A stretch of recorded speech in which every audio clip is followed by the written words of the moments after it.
जी तो बिस्मिल्लाहिर्रहमानिर्रहीम अस्सलाम वालेकुम dear candidates, welcome back to our YouTube channel smart academy and this is Farhan. जी तो डियर स्टूडेंट्स, आज की इस वीडियो में हम आपके साथ पाकिस्तान एयरफोर्स का एयरमैन का आज का टेस्ट एक्सपीरियंस शेयर करेंगे। टेस्ट एक्सपीरियंस ऑफ 27 जुलाई 2026। आज से टेस्ट स्टार्ट हो चुके हैं, तो जिन बच्चों का टेस्ट था उन्होंने अपना एक्सपीरियंस हमारे साथ शेयर किया है। आपने वीडियो को एंड तक वॉच करना है। हमारी वीडियो आज थोड़ी लेट भी हो गई है और वीडियो थोड़ी लंबी भी होने वाली है, तो आपने कहीं से भी स्किप नहीं करना, रिलैक्स हो के वीडियो को आराम से वॉच करें। और जो आपके टेस्ट आ रहे हैं बहुत ज़्यादा डिफ़िकल्ट आ रहे हैं, बहुत ज़्यादा मुश्किल टेस्ट आ रहे हैं। जो बच्चों ने हमें बताया उनके मुताबिक कोई 4-5 बच्चों का एक्सपीरियंस आया हुआ था, तो सब ने यही कहा है कि जितना भी टेस्ट थे सारे के सारे बहुत ज़्यादा मुश्किल थे। तो आपने अच्छे से तैयारी करके जानी है हर एक चीज़ की। इस वीडियो में हम इंशाल्लाह डिटेल से आपको क्वेश्चंस भी बताएंगे जो उन्होंने हमारे साथ शेयर किए हैं, और जो उन्होंने चीज़ें बताई हैं कि किस तरह के एमसीक्यूज़ आ रहे थे, तो वो भी आपके साथ शेयर करेंगे। ओके, आपने वीडियो को एंड तक वॉच करना है और कहीं से भी स्किप नहीं करना। बाकी जिन बच्चों ने चैनल को सब्सक्राइब नहीं किया हुआ, चैनल को आपने सब्सक्राइब भी कर लेना है। और नीचे डिस्क्रिप्शन बॉक्स में आपको हमारे फ्री व्हाट्सएप चैनल का लिंक मिल जाएगा, आपने उसको भी जाकर लाजमी से फॉलो कर लेना है, क्योंकि वहाँ पे भी हम इस तरह की इन्फॉर्मेशन और अपडेट्स वगैरह देते रहते हैं। एक्सपीरियंसेस वहाँ पे भी हम शेयर करते रहते हैं। ओके स्टूडेंट्स, और जो बच्चे नोट्स बाई करना चाहते हैं, तैयारी करना चाहते हैं, तो आप हमसे इस व्हाट्सएप नंबर के ऊपर कांटेक्ट कर सकते हैं। इंशाल्लाह 100% ऑथेंटिक आपकी तैयारी करवाई जाएगी। इंशाल्लाह 100% आपको जो नोट्स प्रोवाइड किए जाएंगे, आपका मैक्सिमम टेस्ट इंशाल्लाह उसी में से कवर हो जाएगा। ओके स्टूडेंट्स, चलते हैं जी, अपनी वीडियो को स्टार्ट करते हैं। क्वेश्चन है हमारे पास question number 1, choose the correct indirect speech. तो डायरेक्ट इनडायरेक्ट के इंग्लिश के टेंसेज में तक, इंग्लिश का जो टेस्ट था उसमें 4 से 5 एमसीक्यूज़ बच्चों के मुताबिक डायरेक्ट इनडायरेक्ट के आ रहे हैं। ठीक है, टोटल एमसीक्यूज़ 50 होते हैं और आपके पास 20 मिनट्स का टाइम होता है, जिनमें से 4 से 5 एमसीक्यूज़, 6 एमसीक्यूज़ डायरेक्ट इनडायरेक्ट के आ रहे हैं। तो डायरेक्ट इनडायरेक्ट इस एमसीक्यूज़ को समझेंगे, आगे भी जो एमसीक्यूज़ हैं डायरेक्ट इनडायरेक्ट के, उनको भी हम इसी तरह से समझते हुए चलेंगे। तो सबसे पहला एमसीक्यूज़ है, he said I am busy. तो मैंने जो इससे पहले हमने प्रिपरेशन वाली सीरीज़ बनाई थी जिसमें हमने 5 वीडियोज़ बनाई हैं, उसमें भी मैंने आपको direct indirect, passive voice, active voice और काफ़ी सारी चीज़ें समझाने की कोशिश की है। तो हमने क्या चीज़ पढ़ी थी कि सबसे पहले हमने इसमें कॉमास को ख़त्म करना होता है। अच्छा, अब इसमें देखें तो हमारे पास 2 तरह के सेंटेंस हैं। जो पहला सेंटेंस है वो कह रहा है ही सेड, मतलब ये हमारे पास पास्ट का सेंटेंस है। और आगे देखें तो ये हमारे पास क्या कह रहा है, आई एम बिज़ी, तो ये हमारे पास प्रेजेंट का सेंटेंस है। तो हमने जो इनडायरेक्ट स्पीच में कन्वर्ट करते होते हैं, तो हम उसको क्या करते हैं जी, सबसे पहले तो मैंने आपको बताया कि कॉमास ख़त्म करते हैं, और दूसरी चीज़ ये जो हमारे पास ये पहली कंडीशन होती है, जो पहला सेंटेंस होता है, हम मैक्सिमम केसेस में उसी में कन्वर्ट कर देते होते हैं। जैसे कि इसको देखें, ही सेड की जगह पे हम ही सेड ही यूज़ करेंगे। कॉमास को ख़त्म करते हैं तो दैट लगाएंगे। ठीक है, ही सेड दैट।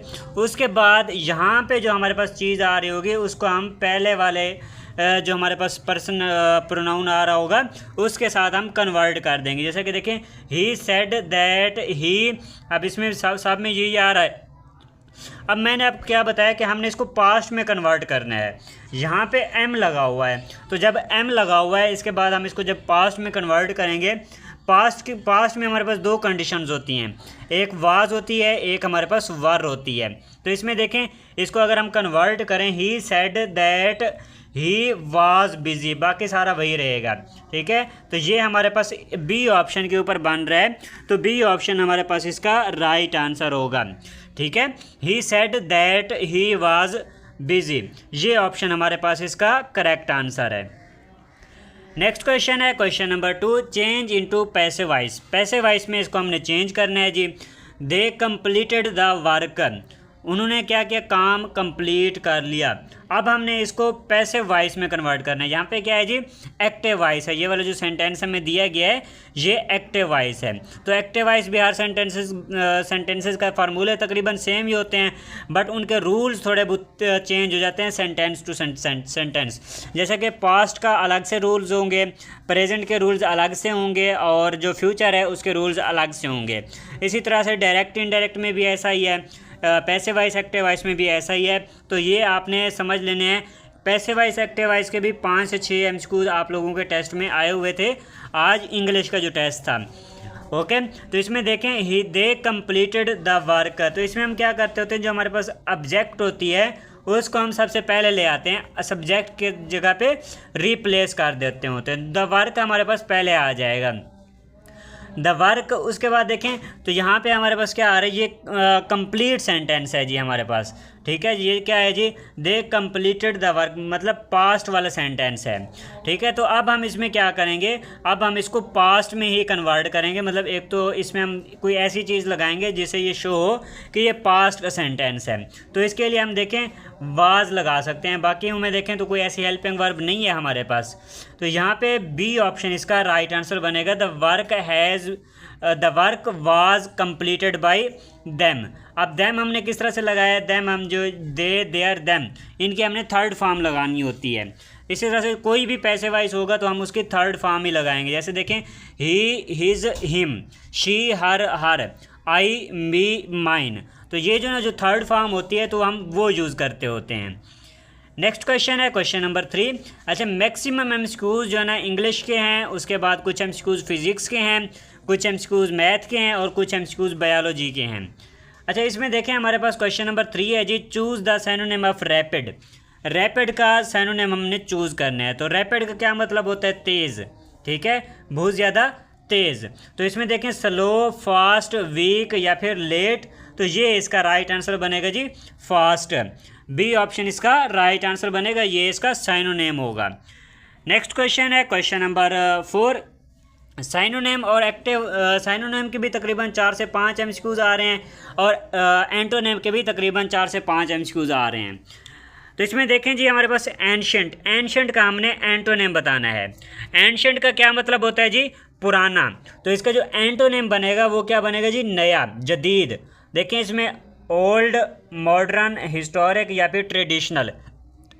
तो इसका जो राइट आंसर बनता है ये बनता है हमारे पास मॉडर्न, ठीक है। मॉडर्न क्या मतलब होता है, जदीद, नया।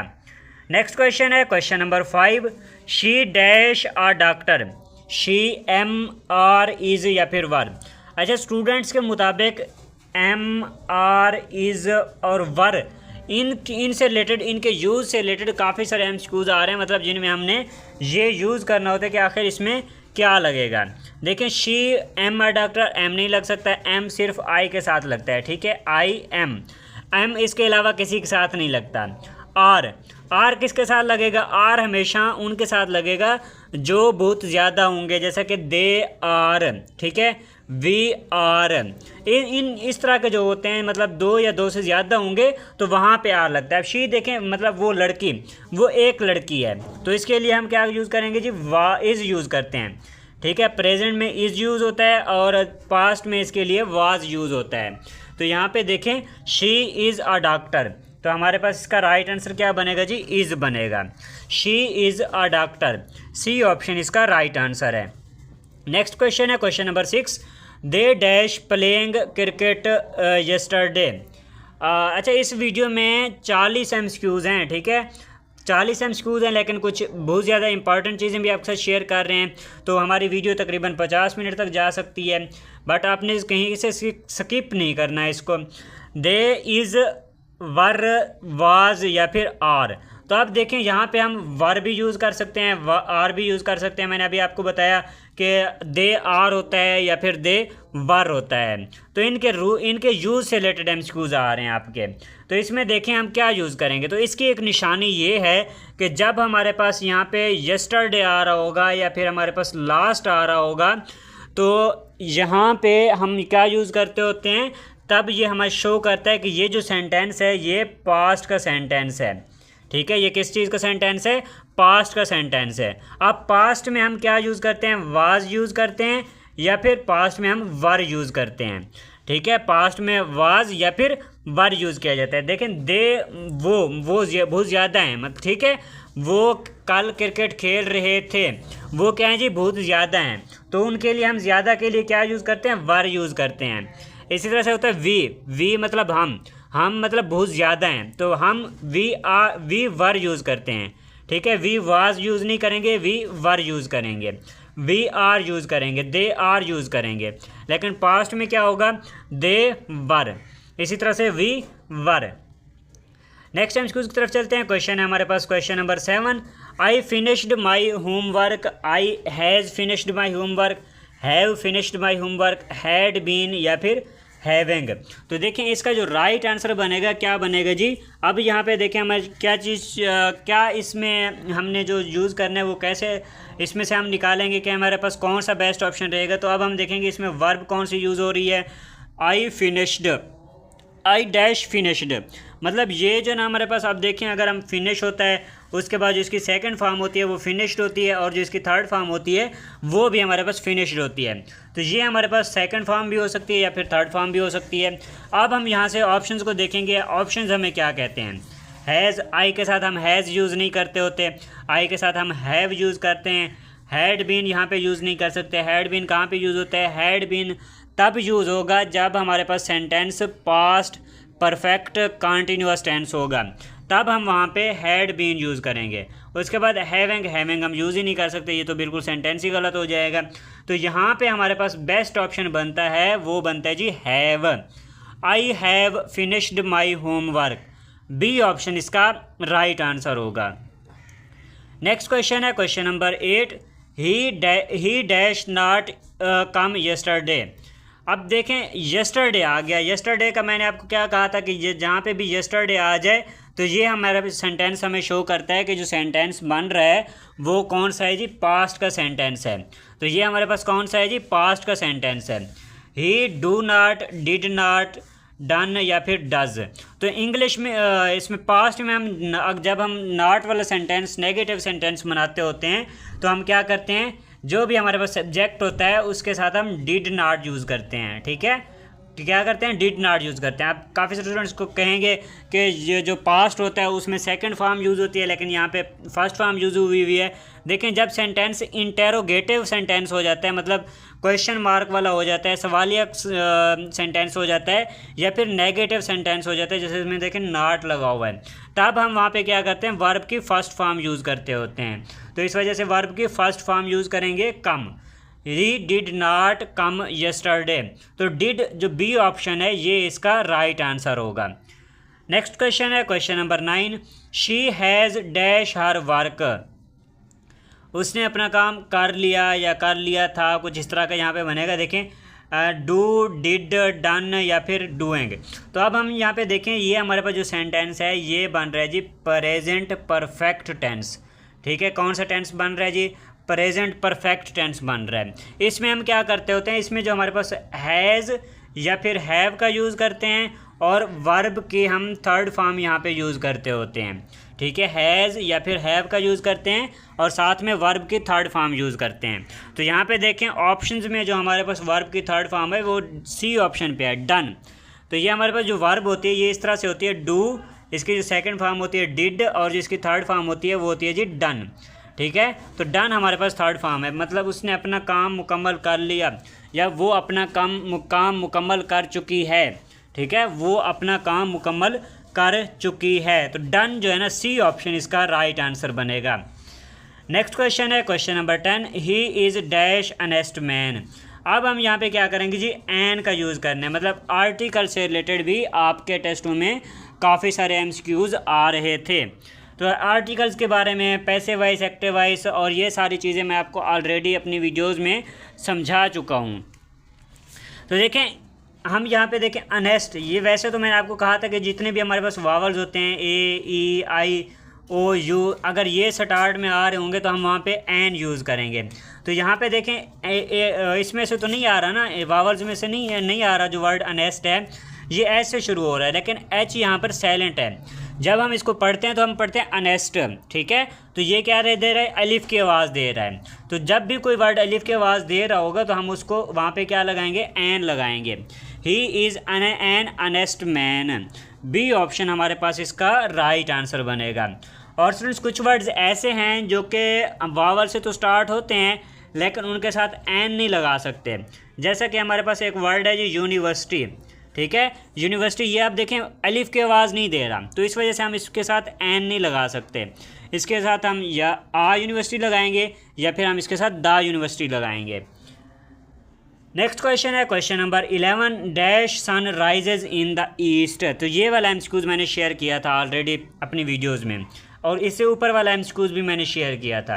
अब देखें सन एक क्या है जी, एक यूनिक चीज़ है, मतलब क्या है जी, ये एक स्पेशल चीज़ है। तो स्पेशल चीज़ कोई भी होगी, वहाँ पे हम कौन सा आर्टिकल यूज़ करते हैं, वहाँ पे हम द यूज़ करते हैं, ठीक है। The sun rises in the east, तो सी ऑप्शन इसका भी राइट आंसर बनेगा, the sun rises in the east. Next question है क्वेश्चन नंबर 12, अगेन हमारे पास एक पैसे वाइज का एमसीक्यूज़ है जी। द टीचर टीच इंग्लिश, इसको हमने क्या करना है जी, पैसे वाइज में कन्वर्ट करना है। अब ये हमारे पास क्या है जी, ऑब्जेक्ट है, ये हमारे पास सब्जेक्ट है। हम सब्जेक्ट को ऑब्जेक्ट की जगह पे ले जाएंगे और ऑब्जेक्ट को सब्जेक्ट की जगह पे ले जाएंगे, और उसके बाद एक और चीज़ होती है कि जो हमारे पास वर्ब होती है उसकी हम थर्ड फॉर्म यूज़ करते होते हैं। अब ये जो सेंटेंस है हमारे पास, ये प्रेजेंट का सेंटेंस है, ठीक है। ये क्या है जी, प्रेजेंट का सेंटेंस है। अब इसमें देखें इंग्लिश, सबसे पहले इंग्लिश आ जाएगी। English is taught by the teacher, English was टाट बाई द टीचर, या फिर इंग्लिश हैज़ टाट। तो यहाँ पे देखें इसके लिए हम क्या यूज़ करेंगे जी, ये हमारे पास इज़ यूज़ करेंगे, ठीक है। जो हेल्पिंग वर्ब यूज़ होगा वो इज़ यूज़ होगा। इज़ हम इसलिए हेल्पिंग वर्ब इसलिए लगाते हैं ताकि अगर जब हमें कन्वर्ट करना पड़े वापस, तो हमें पता चल सके कि ये हमारे पास कौन सा सेंटेंस था, कौन से इस सेंटेंस से लिया गया था। तो ये हमारे पास इसका आंसर बना जी, English is taught by the teacher. Next question है question number 13, choose the indirect speech. Again हमारे पास एक इनडायरेक्ट का एमसीक्यूज़ है।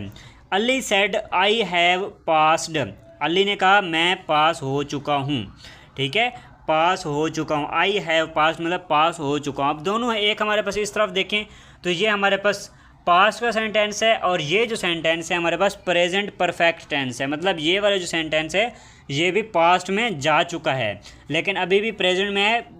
जो अपनी सूरत है वो प्रेजेंट में दिखा रहा है। करीब जो माजी बईद होता है और माजी करीब होता है, तो ये हमारे पास कौन सा है, माजी करीब वाला है। अच्छा, इसमें जब हम कन्वर्ट करेंगे तो सबसे पहले हमने ये चीज़ याद करनी है कि कॉमास को ख़त्म करके हमने इसमें दैट यूज़ करना है। Ali said that. अब उसके बाद हम क्या करते होते हैं, ये जो हमारे पास यहाँ पे अली है ये हमारे पास क्या है जी, नाउन है। इसको हम कन्वर्ट करेंगे, इधर इसका प्रोनाउन यूज़ करेंगे, ठीक है, इस मतलब कॉमन नाउन यूज़ करेंगे। तो देखें, Ali said that he has passed, Ali said that he had passed, Ali says he passed, या फिर अली सेड ही पास। तो हमने क्या पढ़ा था, जब हमारे पास सेंटेंस यहाँ पे पास्ट का होगा तो हम मुकम्मल सेंटेंस को पास्ट में कन्वर्ट कर देंगे। तो ये देखें, ये हमारे पास पास्ट का है और ये हमारे पास प्रेजेंट परफेक्ट टेंस है, तो इसको हम पास्ट परफेक्ट टेंस में कन्वर्ट कर देंगे, ठीक है। Ali said that he had passed, तो ये बी ऑप्शन हमारे पास इसका राइट आंसर बनेगा। नेक्स्ट क्वेश्चन है question number 14, antonym of expand. Expand का एंटोनिम बताना है। एक्सपैंड का क्या मतलब होता है, बड़ा करना, खुला करना, एक्सपैंड करना, ठीक है। कोई भी चीज़ होगी, जैसे कि देखें ये हमारे पास एक बॉक्स है, अब मैं को इसको एक्सपैंड करना है, तो ये देखें मैंने इसको एक्सपैंड कर दिया, ठीक है। तो ये इसको बोलते हैं कि एक्सपैंड करना। तो इसका जो हमारे पास एंटोनिम, इसका उलट अल्फाज बताना है। अब देखें ये हमारे पास एक्सपैंड है, इसको मैं क्या कर रहा हूँ, इसको मैं इस तरह से कर रहा हूँ, तो ये हमारे पास क्या बनेगा जी, इंक्रीज, कॉन्ट्रैक्ट, एक्सटेंड या फिर ग्रो। तो ये हमारे पास बनेगा जी कॉन्ट्रैक्ट, ठीक है। कॉन्ट्रास्ट, जिसको आप कॉन्ट्रास्ट पढ़ा होगा, कुछ इस तरह का ये हमारे पास मीनिंग देता है, ठीक है। कॉन्ट्रैक्ट, चीज़ को स्क्वेयर देना। नेक्स्ट क्वेश्चन है question number 15, synonym of brave. Brave का साइनोनिम बताना है। ब्रेव का क्या मतलब होता है, बहादुर, ठीक है। ब्रेव का क्या मतलब होता है, बहादुर। इसका एंटोनिम भी पूछा जाता है ब्रेव का। ब्रेव का एंटोनिम कोवर्ड होता है, और जो इसका साइनोनिम बनेगा वो हमारे पास बनेगा जी कॉर्जियस, ठीक है। इसका साइनोनिम बनेगा कॉर्जियस। कॉर्जियस बी ऑप्शन हमारे पास इसका राइट आंसर होगा। नेक्स्ट क्वेश्चन है question number 16, we dash friends. We am friend, is, are या फिर was.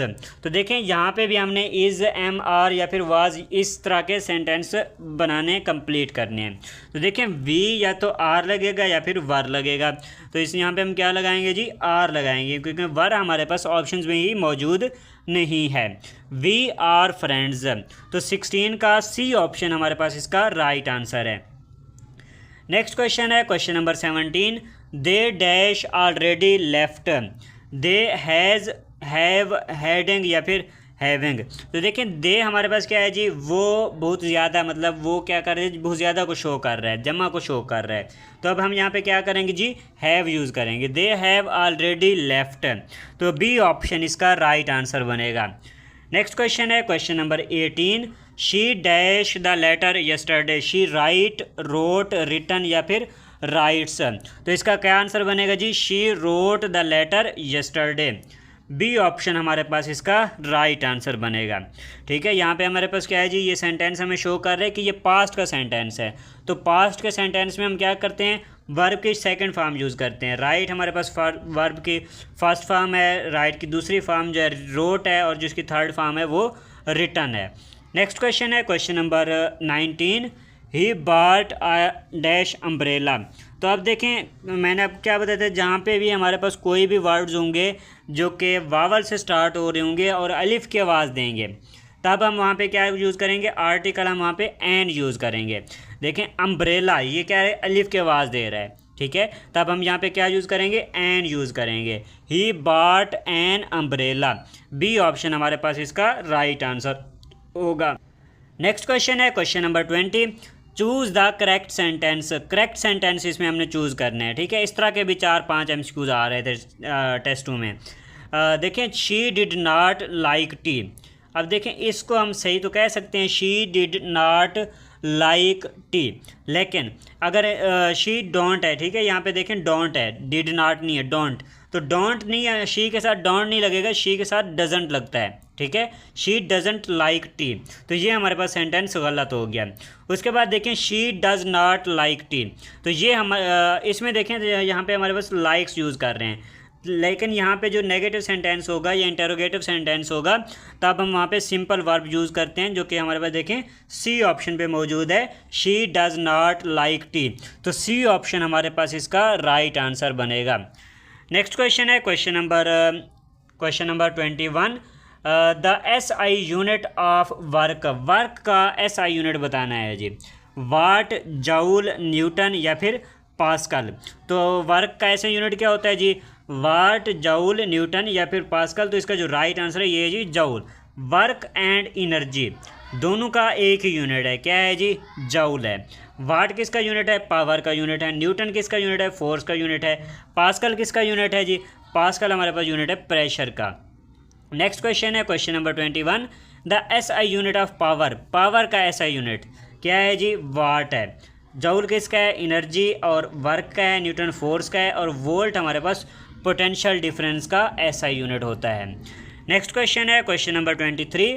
Which quantity is a vector quantity. कौन सी इसमें वेक्टर क्वांटिटी है, स्पीड, डिस्टेंस, वेलोसिटी या फिर टाइम। तो इसका जो राइट आंसर है ये है जी हमारे पास क्या है जी, वेलोसिटी। ठीक है, वेलोसिटी क्या है जी, वेक्टर क्वांटिटी है। बाकी तीनों क्या हैं जी, स्केलर्स क्वांटिटीज़ हैं। नेक्स्ट क्वेश्चन है question number 24। A body at rest possesses. एक बॉडी है, एक बॉडी, ये हमारे पास एक बॉडी है जो कि बिल्कुल रेस्ट में है। तो इसमें कौन सी एनर्जी होगी, काइनेटिक एनर्जी होगी, पोटेंशियल एनर्जी होगी, both kinetic and potential energy या फिर नो काइनेटिक एनर्जी। तो इसमें दोनों एनर्जीज होंगी, इसमें काइनेटिक एनर्जी भी होगी और इसमें पोटेंशियल एनर्जी भी होगी। ठीक है, पोटेंशियल एनर्जी और काइनेटिक एनर्जी के बारे में ऑलरेडी हम जो अपनी 5 वीडियोज़ हमने बनाई हैं वहाँ पे मैं आपको डिटेल से अच्छे से ये चीज़ें दोनों समझा चुका हूँ, बल्कि एनर्जी वाला पूरा जो टॉपिक है वो क्लियर कर चुके हैं। नेक्स्ट क्वेश्चन है question number 25। Which device is used to measure electric current. Electric current को मेजर करने के लिए कौन सी डिवाइस यूज़ की जाती है, वोल्ट मीटर, एमीटर, गैल्वानोमीटर या फिर ओहम मीटर। तो इसका जो राइट आंसर है ये है जी हमारे पास एमीटर। ठीक है, इलेक्ट्रिक करंट को मेजर करने के लिए कौन सी है जी, एमीटर है। वोल्ट मीटर पोटेंशियल डिफरेंस को मेजर करने वाली डिवाइस है और ओम मीटर हमारे पास रेजिस्टेंस को मेजर करने वाली डिवाइस है। नेक्स्ट क्वेश्चन है question number 26। The SI unit of electric current is. Electric current का SI यूनिट क्या है जी? वोल्ट, एम्पेयर, ओम या फिर वाट? तो इसका जो राइट आंसर है ये है जी एम्पेयर। बी ऑप्शन हमारे पास इसका राइट आंसर होगा। नेक्स्ट क्वेश्चन है, अच्छा स्टूडेंट्स अभी यहाँ पे एक बार आपके साथ व्हाट्सअप नंबर शेयर करते चलें। जो बच्चे नोट्स बाई करना चाहते हैं, तैयारी करना चाहते हैं, तो आप हमसे इस व्हाट्सअप नंबर के ऊपर कांटेक्ट कर सकते हैं। इंशाल्लाह 100% ऑथेंटिक नोट्स आपको प्रोवाइड किए जाएंगे और जो नोट्स आपको दिए जाएंगे आपका इंशाल्लाह मैक्सिमम टेस्ट उसमें से ही कवर हो जाएगा। इस पर आपने मैसेज करना है। मैसेज करने का तरीका ये रहेगा कि आपने उसमें अपना नाम बताना है, अपनी सिटी का नाम बताना है और आपने ये बताना है कि किस पोस्ट पे आपने अप्लाई किया हुआ है। ओके स्टूडेंट्स, और साथ में जिन बच्चों ने अभी तक हमारे चैनल को सब्सक्राइब नहीं किया हुआ तो चैनल को आपने सब्सक्राइब भी कर लेना है और नीचे डिस्क्रिप्शन बॉक्स में आपको हमारे फ्री व्हाट्सएप चैनल का लिंक मिल जाएगा, आपने उसको भी जाकर लाजमी से फॉलो कर लेना है। नेक्स्ट क्वेश्चन है question number 27। Which material is commonly used as a semiconductor. Semiconductor के तौर पे कौन सा मटेरियल यूज़ किया जाता है? कॉपर, सिलिकॉन, आयरन या फिर एल्यूमिनियम? तो देखें इसका जो राइट आंसर है commonly used as semiconductor silicon. ठीक है, सिलिकॉन को किस लिए यूज़ किया जाता है जी? सेमी कंडक्टर के तौर पे यूज़ किया जाता है। नेक्स्ट क्वेश्चन है question number 28। Which force keeps planets in orbit around the sun. अच्छा, कौन सी फोर्स है जो जितने प्लैनेट्स हैं वो उनको सूरज के गिर्द जो है ना वो उसे ऑर्बिट में रखती है? Magnetic force, electrostatic force, gravitational force या फिर फ्रिक्शनल फोर्स?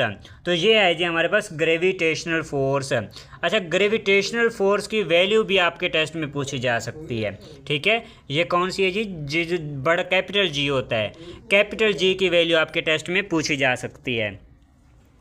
नेक्स्ट क्वेश्चन है question number 29। Atmospheric pressure at sea level is approximately. अच्छा, सी लेवल के ऊपर एटमॉस्फेरिक प्रेशर कितना होता है जी? 1,01,325 पास्कल, 1,000 पास्कल, 980 पास्कल या फिर 50,000 पास्कल? तो इसका जो राइट आंसर है ये है जी हमारे पास 1,01,325 पास्कल। ठीक है, तो ये एटमॉस्फेरिक प्रेशर हो सकता है जी। नेक्स्ट क्वेश्चन है question number 30।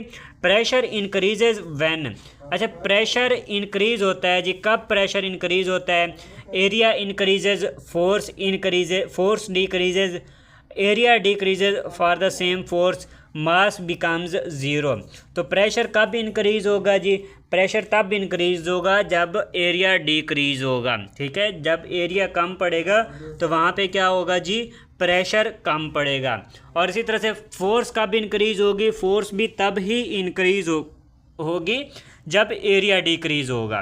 Okay, next question है question number 31। Choose the synonym of rapid. अच्छा, रैपिड को हम ऑलरेडी कर चुके हैं, क्या था? फास्ट इसका राइट आंसर था। नेक्स्ट क्वेश्चन है question number 32। Choose the synonym of accurate. Accurate का सिनोनिम बताना है जी। करेक्ट, रॉन्ग, केयरलेस या फिर रफ? तो इसका जो राइट आंसर बनेगा एक्यूरेट। एक्यूरेट का क्या मतलब होता है? बिल्कुल सही। ठीक है, करेक्ट, रॉन्ग, केयरलेस या फिर रफ? तो इसका जो राइट आंसर है ये है जी हमारे पास करेक्ट। ए ऑप्शन इसका राइट आंसर है। नेक्स्ट क्वेश्चन है question number 33। Choose the synonym of ancient. Ancient का सिनोनिम चूज़ करना है जी। मॉडर्न, ओल्ड, यंग या फिर फ्यूचर?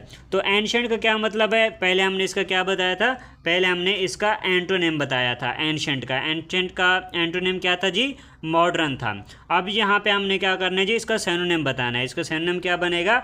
ओल्ड बनेगा, पुराना। बी ऑप्शन इसका राइट आंसर है। नेक्स्ट क्वेश्चन है question number 34। Choose the antonym of generous. Generous का एंटोनिम बताना है जी। जनरस का क्या मतलब होता है? सखी। ठीक है, मेहरबान। तो इसका एंटोनिम क्या बनेगा जी? काइंड, सेल्फिश, ऑनेस्ट या फिर फ्रेंडली? तो इसका जो राइट आंसर है ये है जी हमारे पास सेल्फिश। जनरस का एंटोनिम क्या बनेगा जी? सेल्फिश बनेगा। बी ऑप्शन हमारे पास इसका राइट आंसर है। नेक्स्ट क्वेश्चन है question number 35। In the sentence she speaks politely. अच्छा, ये हमारे पास एक सेंटेंस है, शी स्पीक्स पोलाइटली। इसमें हमने बताना है कि पोलाइटली हमारे पास क्या है, नाउन है, वर्ब है, एडवर्ब है या फिर एडजेक्टिव है। तो ये क्या है जी हमारे पास, ये हमारे पास एडवर्ब है। इसकी एक ख़ास पहचान ये है कि जिस भी वर्ड के लास्ट में ly आ रहा होता है तो वो हमारे पास क्या होता है, वो हमारे पास एडवर्ब होता है। ठीक है, ये चीज़ आपने याद रखनी है। नेक्स्ट क्वेश्चन है question number 38। In the sentence the beautiful garden attracts visitors. अच्छा, ये में सेंटेंस दिया गया, इसमें हमने बताना है the word beautiful is. Beautiful क्या है जी, नाउन है, प्रोनाउन है, एडजेक्टिव है या फिर एडवर्ब है। तो ये हमारे पास क्या है जी, एडजेक्टिव है।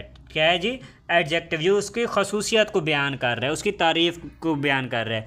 किसी भी चीज़ की कोई भी खसूसियत को बयान करना वो क्या होता है जी, हमारे पास एडजेक्टिव होता है। नेक्स्ट क्वेश्चन है question number 37। In the sentence Ali is reading a book. The word reading, अब हमने यहाँ पे बताना है कि जो रीडिंग है ये क्या है जी, ये नाउन है, वर्ब है, एडजेक्टिव है या फिर प्रीपोजिशन है। तो ये क्या है जी हमारे पास, ये हमारे पास वर्ब है। बी ऑप्शन इसका राइट आंसर है। नेक्स्ट क्वेश्चन है question number 38। In the sentence they went to school. The word they is. अच्छा, ये है जी दे, इसमें हमने बताना है कि दे क्या है, प्रोनाउन है, नाउन है, वर्ब है या फिर एडजेक्टिव है। तो ये हमारे पास क्या है जी, प्रोनाउन है। ठीक है, ये क्या है, प्रोनाउन है जी हमारे पास। नेक्स्ट क्वेश्चन है question number 39। In the sentence the cat is under the table. The word under is, इसमें हमने बताना है कि अंडर क्या है, कंजंक्शन है, प्रीपोजिशन है, एडवर्ब है या फिर इंटरजेक्शन है। तो ये क्या है जी हमारे पास, ये हमारे पास प्रीपोजिशन है, उसकी पोजीशन को शो कर रही है।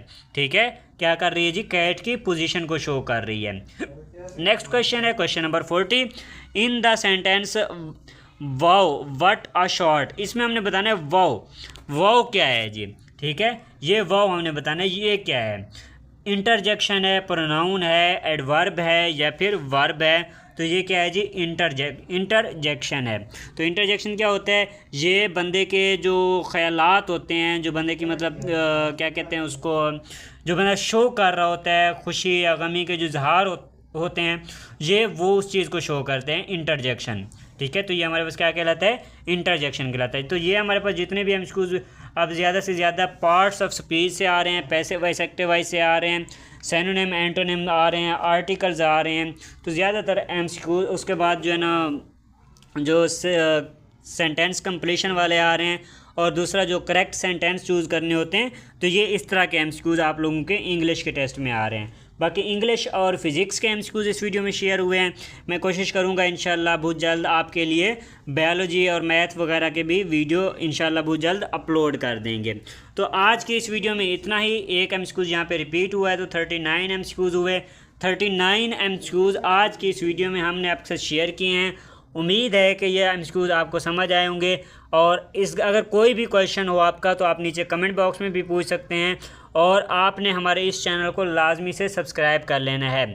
और नीचे डिस्क्रिप्शन बॉक्स में आपको हमारे फ्री व्हाट्सएप चैनल का भी लिंक मिल जाएगा, आपने उसको भी जाकर लाजमी से फॉलो कर लेना है। और जो बच्चे नोट्स बाई करना चाहते हो, तैयारी करना चाहते हो, चाहे किसी भी टेस्ट की आप तैयारी कर रहे हैं, तो आप हमसे इस नंबर के ऊपर कांटेक्ट कर सकते हैं।